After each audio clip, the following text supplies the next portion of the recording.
Hello, Council. Hello, Mayor. I want to thank Lauren and Mark for the comments. I'm the owner of 17 West Garrison. It's directly adjacent to 15 West Garrison. Can we have your name also? Julie Cordero. Thank you. I have lived there for 8 years, and I want to echo what Lauren spoke beautifully about, the vibrancy and togetherness of our community.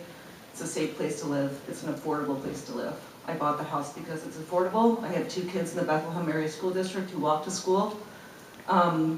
Besides all of the lovey-dovey stuff that we want to talk about neighborhoods, but I do want to ask how this breaking the ground on this foundation is going to affect the foundations of my property and the properties down the street. I know there needs to be a land development review, and I know that's going to be many questions, but we have to think about the integrity. That sinkhole that opened up in 2014, I think that was terrifying to see those houses fall into the ground. I immediately bought sinkhole insurance, and I was terrified that, you know, my house was going to fall into the ground too, because my house is my heart, it's my home, I run my business out of there, my kids were raised there, my dog lives there. I just really don't foresee that being a really feasible option to break ground for a 74 space parking garage, which I think is going to be on the bottom you're talking about, like in the ground. If the first floor is the business, retail, or personal services. I'm not really sure how that's going to work, but I also, I'm a disability advocate, and when our street was closed 2 years ago for 6 weeks it was, while the water mains were being replaced, which was a wonderful thing to have that done, but we have people living on our street who are in wheelchairs, who are in walkers, who don't have cars.